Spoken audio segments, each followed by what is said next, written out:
everyone. We're happy you're able to join us. Welcome to Mulberry Talent Partners Career Conversations. My name is Leah Pons, and I am a talent acquisition specialist here at Mulberry. So a little bit about Mulberry. We are a full-service staffing and recruiting agency headquartered in Portland, Oregon, with an office in the Silicon Valley. We specialize in the placement of human resources, professional and financial office, payroll, and operations positions with direct hire, temp to hire, and temporary opportunities. I encourage you to check out our website at mulberrytalent.com to see our previously recorded career conversations and to check out our current job opportunities that we update on a regular basis. So jumping into the introductions, we are joined today by Lauren Francis, Amy Horning, and Tila McCullough, all members of the Mulberry team. Lauren is our fabulous founder and president and started Mulberry back in May of 2017 and comes with over 25 years of talent acquisition experience. And our guest speakers today are Amy Horning, our senior talent acquisition partner, and Tila McCullough, our talent acquisition partner. So without further ado, let me pass this off to Tila. Hi, everyone. Really great to be here today. Thank you all so much for joining. It's my first time, as well as Leah's, on Mulberry Conversations, so bear with me. But we've divided up some of the major questions that we've been seeing from you all into 3 different categories. And so the category that I'm going to be talking about briefly is communication. Really great communication keeps the entire interviewing process moving forward. It's what we're looking for in candidates that we work with, and it's what clients are looking for as well. So really giving clear, concise, consistent, timely communication. To us, it shows that you're invested in the opportunity. It shows us that you're interested, that you're available, that you're really engaged throughout the entire process. And it shows up that way to employers too. For us, something that really stands out is response time. It's important because it keeps the process moving forward. But I did want to recognize that can be really challenging for people to do, especially when you are working full time while you are looking for a job as well, like many job seekers are. But the faster that you can respond to us, the better. And the more you make yourself available as much as possible, the better chance you have of securing a timely interview. When we mention concise answers, I just say this because it's happened before. We don't mean 1 or 2 word responses. It's a little too concise, especially when interviewing. So it's important to provide all of the information necessary, but avoid any extraneous details or going on tangents that's not pertinent to the conversation. Be professional, be gracious, be kind in the way that you communicate. That really does come through even when it's an email or a text message. And remember that when you're showing up, or how you show up, is really an indicator to the employer of how you're going to show up at work too. It's a first impression along the process. I did want to mention too, in terms of interviewing specifically, and we'll talk about interviewing a little bit later on, but giving very specific examples when you're answering interview questions is important. So I've used like the STAR method in the past. For those of you who aren't familiar, it's a method that's a really great way to give good answers in response to interview questions. And it's a way to organize your responses. So you think of a situation or a task, an action that you took in response to that situation or that task, and then the result of that action. So it can just help, if you keep that in mind as you're answering interview questions, it can really help you give clear responses. To add to that, Lauren or Amy? I think that everything that you talked about is so important, and the subtleties of all of this are so important. And I think communication has really changed a lot in the last several years. Sometimes, like in emails, we respond like we're texting. And so we have to remember that an email has a certain communication style and text is different than that. And also, I think that oftentimes there are situations too where there's a lot of back and forth, maybe texting or emails, when it's just so easy to pick up the phone. It's great to be able to take that time, look out and say, hey, would this be easier for us to communicate on a quick phone call, and to look for times at work for the individual you're relating to, whether it's us or the employer or the group that you're interviewing with. And we have found that makes a big difference. And to be available that way is important. I also think I was going to go into the STAR method a little bit later on when it comes to preparing for interviews. I know that's a very big topic for a lot of people. Most prepared that you can be, researching the company, researching the people you're going to be interviewing with, and make sure that you know who those individuals are. We had a fabulous STAR method career conversation last year, and it's easy to find on our website. And I recommend everyone, it's probably a 20-minute presentation and it's very helpful. And we found that the most important part about that interview process or that method is the confidence that you gain in being prepared. And confidence is important in an interview setting because it also takes away a lot of the jitters because you're prepared and you feel ready. Yeah, so we can talk a little bit more about that, but that's a very great point, Tila. Thanks for bringing it up. Yeah, thanks. And in regards to thanks as well, in sending thank you emails, that can really make a difference and stand out to employers. So we always encourage people to send that thank you note to whoever they've interviewed with same day, and just making it really true to what the discussion was, like picking out some points that really resonated with you or that you're excited about. And again, it is all about showing that interest, that engagement, and that you were really present in the conversation too. And I think there's ways to communicate in the thank you. We tend not to write thank you notes, the traditional thank you note anymore. And the reason for that is because of the hybrid schedules. And it also takes longer for that note to get to the interviewer. We think that the thank you emails are very efficient, and that's important. Also, we have lots of great examples at Mulberry that we've saved for candidates. So if you want us to take a look at your thank you and maybe offer some additional points, that we're always available for that. And we can also provide some samples of some really great written thank yous. And it does provide inspiration and can help shape your thank you. That's all I had. So resumes. Yeah. All right. I am talking about resumes today. Everybody has one or is working on one. Maybe you have a couple of them. Couple tips just right off the bat is obviously have somebody look it over. We're happy to do that. Make sure there's no typos and make sure dates are correct. Make sure your contact information is correct, of course, because people need to contact you to set up an interview. We also encourage you to save your resume, your document as your first and last name, not as my resume or resume. You can imagine how many resumes companies get and we get here at Mulberry. So we want to just make sure that your name is attached to that and we can find it easily. And also, I think creating a resume or updating it can be really stressful. And our hope is that we can help you with that and take the stress out of that.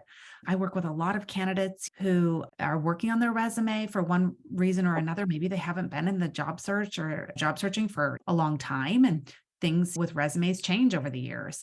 We do offer templates. We are happy to get on calls with you, Zoom calls, phone calls, whatever it might be to help you. We can send it back and forth.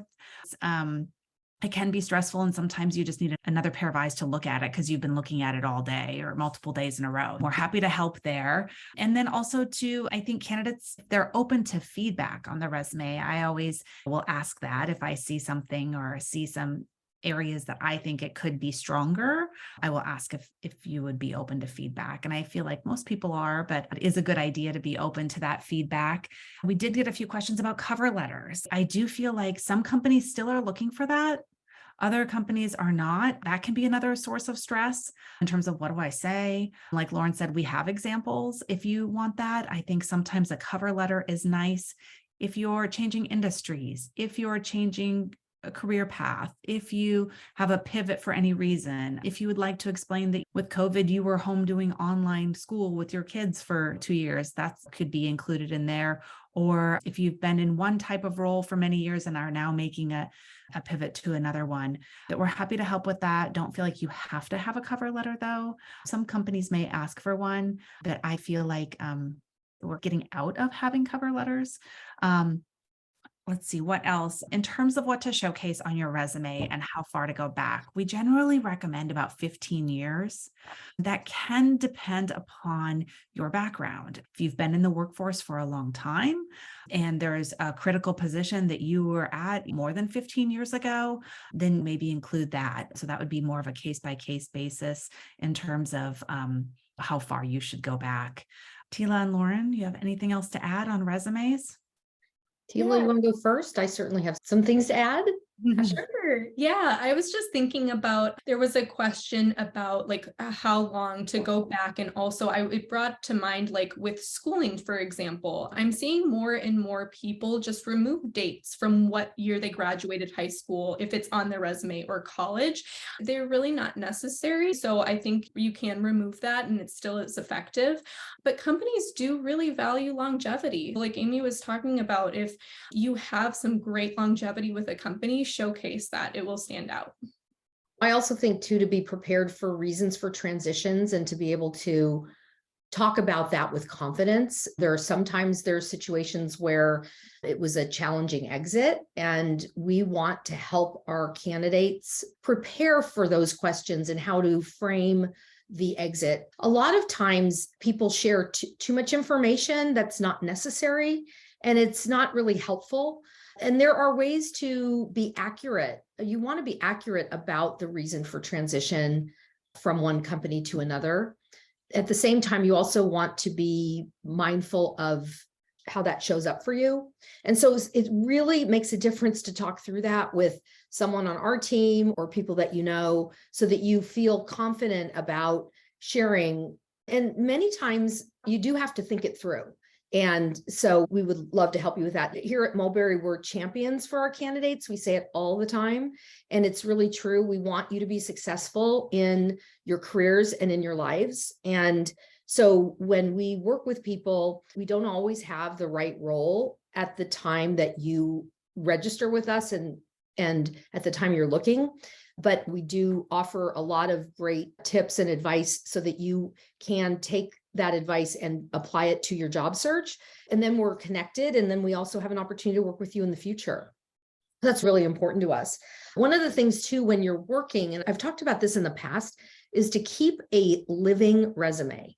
And what that means is to, many times we're in our jobs and we don't really think of all the things we're actually doing and creating, projects that we worked on, collaboration projects, things that we did. And so it's important to keep a living resume, really, and just of your accomplishments, because then when it comes to actually writing your resume and preparing your resume for the job market, you have some very concrete examples and metrics that apply to the work that you did or are doing.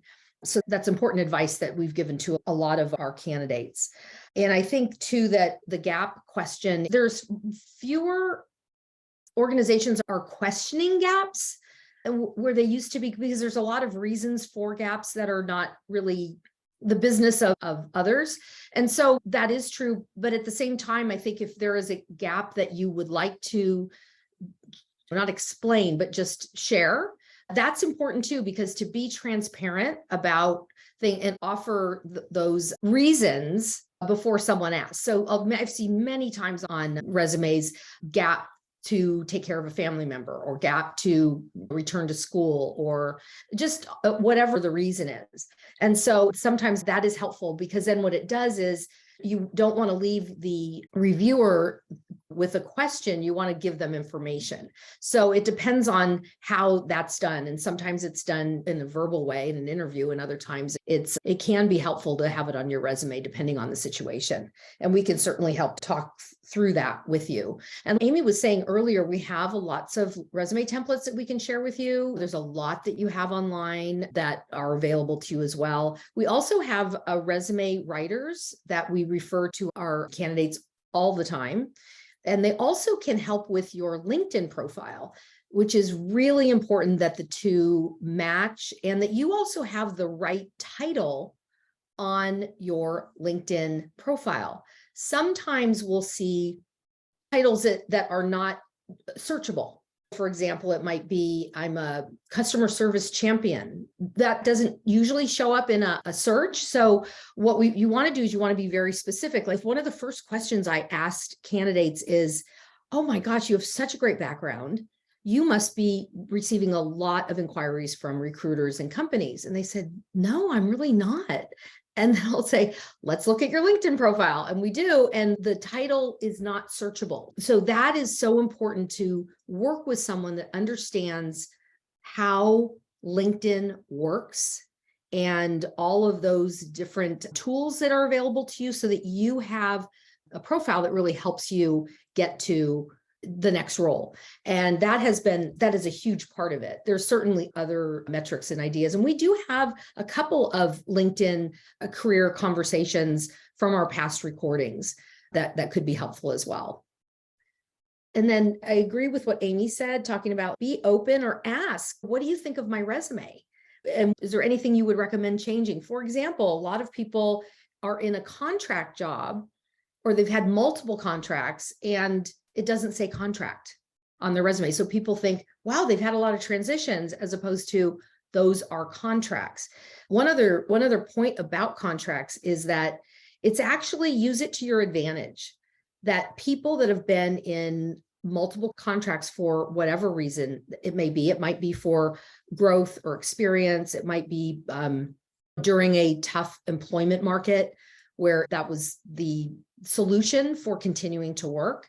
And we found, and companies find, that people that have a lot of experience in contracts have just so much to add to an organization, because they've come in and they've had to find their way through a new program or new systems or new environment or new industry. And it's a plus. So we want to make sure that we position it that way, because it really is an advantage. So those are just some of the ways that we want to support people in their job search. Interviewing, that's me. Okay, so let's see, we have flexibility when scheduling interviews. Tila touched on this earlier. It's so important to provide times and to be available for the interview process. So sometimes people will start looking for a position, but they may not really have the time to interview. And so sometimes we've had people put their search on pause because it's just not coming together. And what is really important to ask yourself when you start to look for a new position is to make sure you are available to interview, because interviewing is moving much quicker than it used to be. There are some organizations where it does take longer than 3 weeks, but generally we're finding about a 3-week turnaround. So if you miss that kind of first round of interviewing, it tends to put you at a disadvantage. So the availability, and if you need to take maybe a half day off or a couple of hours off to make sure you're available, it's really up to you if whether or not you can do that. But be ready to be available to interviews is what I guess we're really trying to say. Open to post-interview feedback. This is huge. And one of the things that's challenging for us as recruiters is sometimes we don't get the feedback from the employers, and we try and we try and we try. And oftentimes it's just in terms of the volume of work within the client company. And we don't have any control over that, but we really do work to get that feedback for you. And if we don't have it, we don't have it. But if we do have it, and it's something where you can learn from that feedback, we want to be able to share it with you. And so being open to it is very important, so that you make yourself available for that learning and reflect on it. And also for us to be able to help with that, to help you work through that. I remember we had just a lovely candidate, and there were 2 interviews back to back where she was not successful. And we spent 30 minutes on the phone with her, helping her understand that and to be able to take that information and to improve moving forward. And now she is in a fabulous role through us and thriving. And so she is a perfect example of someone that, and it was hard for her. It's really hard, 2 back-to-back interviews that did not result in an offer. That's already hard and challenging. But then the next piece is to be able to take that and change it into a positive. So a lot of it has to do with our approach and our attitude towards that feedback and to learn and grow. speak positively about your previous employers. We're certain you've heard this before, and there are ways to position things. Again, we can help that. Sometimes there are challenging employment situations, and there's all kinds of reasons why that's the case. But it is important to look at your employment situation and to find the jewels and the positives and the benefits and what you've learned and the people that you will miss and the opportunity that you had, and to look at it from that perspective versus something that's not positive.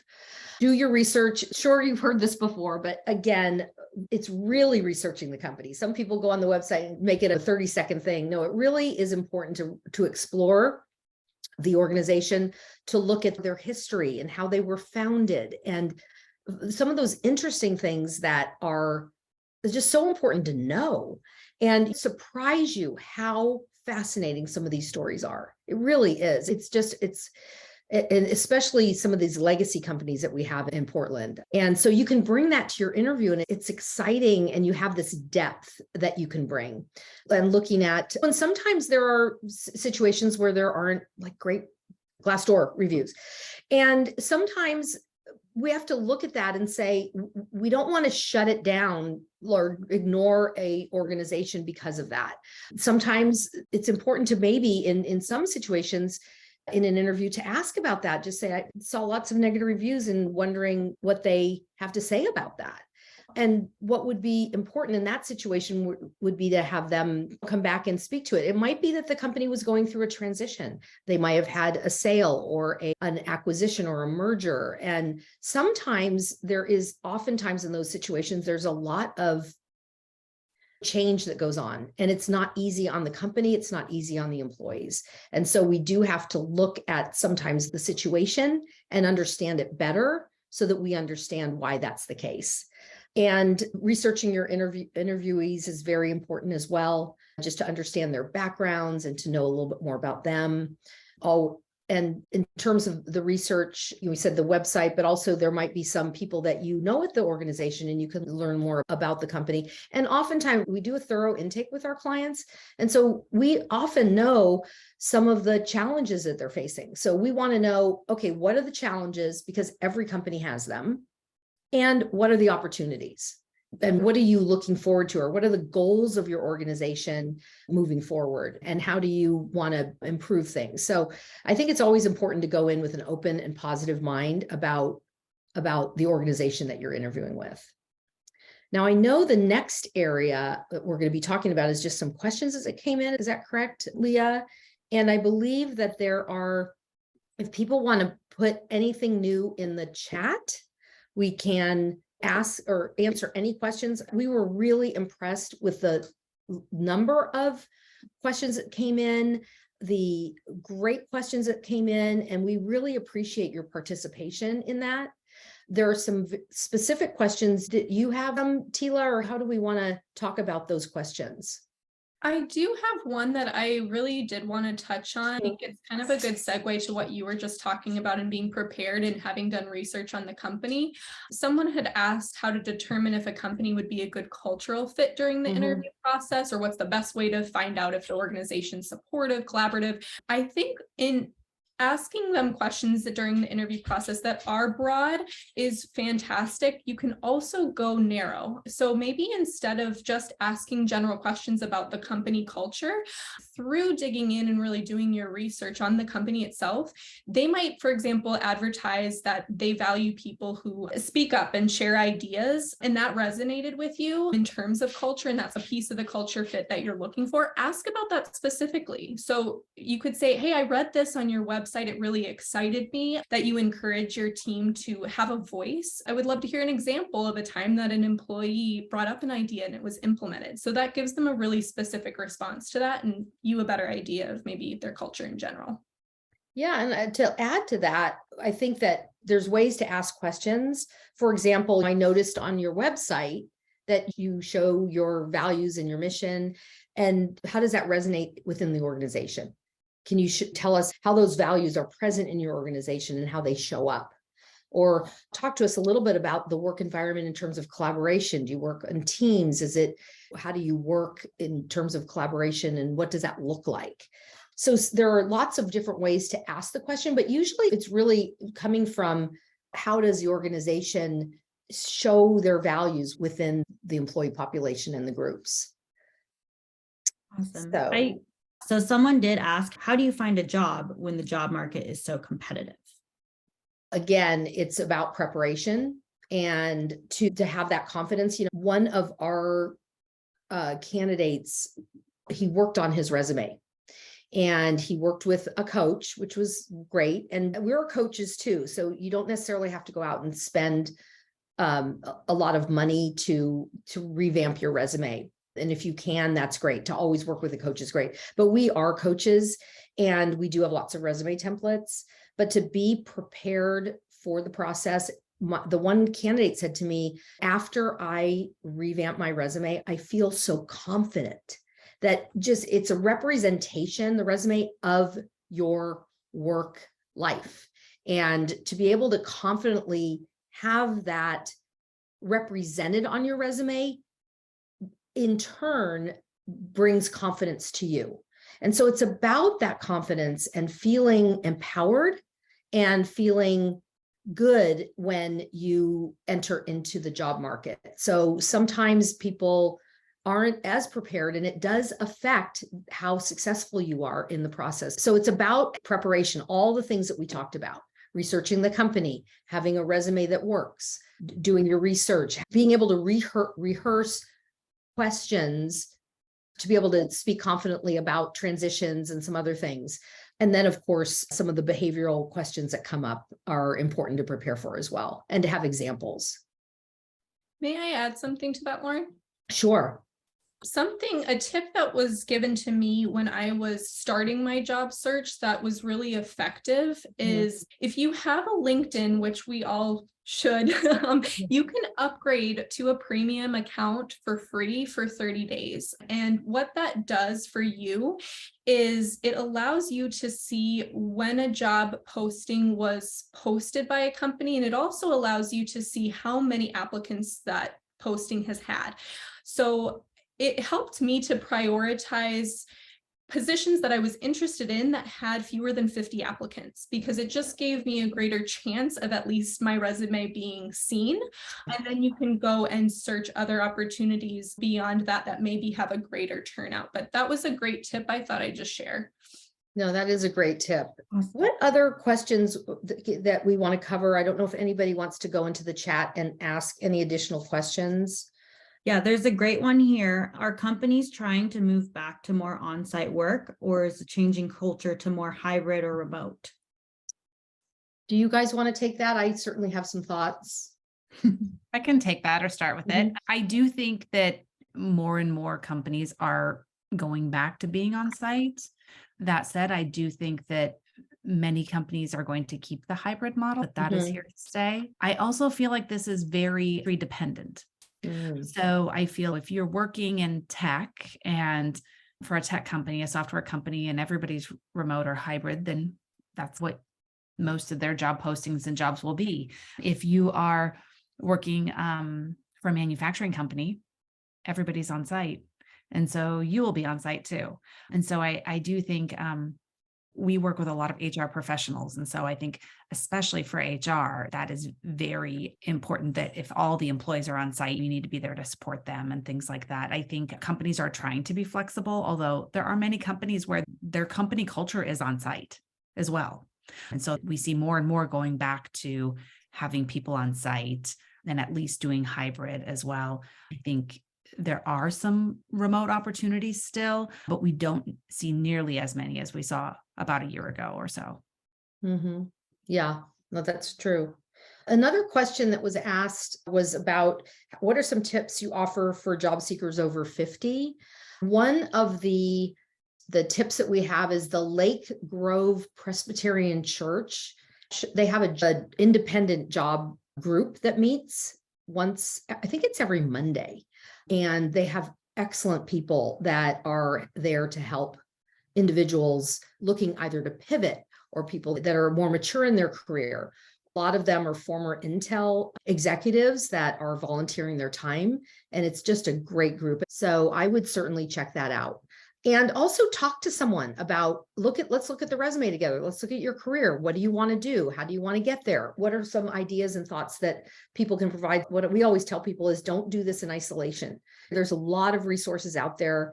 And of course, we want you to be successful in that. And career pivots are another one. How to successfully pivot career to HR or advanced EA for someone who's been working for 10 years and go from retail to corporate. Now, the perfect person to ask that is Tila, because Tila was in a retail environment for a number of years. And Tila, could you speak to that at all? Sure. I think that kind of, at least for me personally, goes back to what you were talking about, Lauren, in making sure that you're accurate on your resume, but also you are highlighting or expressing the attributes of your work that are transferable to maybe what you're trying to shift into. So for me personally, for example, what I was doing prior is I was recruiting and I was also in retail management. On my resume, because I wanted to be noticed as a recruiter and move into that recruiting space, I focused the breadth of my resume or the content of my resume on those recruiting responsibilities that I held more so than the sales management responsibilities that I held. And just making sure again that the titles that you're using are searchable too. Yeah, there's absolutely. so many transferable skills. The transferable skills are so important, and to be able to talk about that and to highlight that. And that's really where a cover letter comes in. Going back to the cover letter, I just think that is, even if you don't use it, write it. Because again, it's part of that STAR method where you're able to effectively communicate what it is that you want to do and what you've done and how this particular role is a match. And then we do have time for one more question. If you guys don't have a preferred one, I can choose one randomly. There was one that came in early today on the one question that came in this morning about neurodiverse. Oh yeah, when to bring up in an interview or the application process if you're a neurodiverse candidate and you've potentially received some disability or assistance through schooling and stuff. So I think that is, again, they're very different. There's lots of different neurodiverse examples. And so I think it really has to do with, is the job a match for your skill set? And if the job is a match for your skill set, it's not something that you would need to bring up, because really what you're talking about is your ability to do the job. My daughter, she is slow learning and she had accommodations in college and in medical school, but it's not something that is needed for her to talk about because it's just part of her makeup and it doesn't affect her schooling or the work that she does. So if there is something about a job that you're not able to perform a function, then I would imagine not applying for that job or not pursuing that job would be the best way to approach it. But it's really not something that you would need to bring up. But it's a great question and we appreciate it very much. Awesome. Thank you everyone for participating today. Thank you so much, Lauren, for sharing, and everyone else for sharing all the helpful tips to our job seekers. Here on this final slide, we have some ways that you can stay in contact with us. If we didn't answer your question today, feel free to email us or connect with us on LinkedIn, and we're happy to answer the question after the fact. And again, we're so happy that you guys joined us, and thank you so much.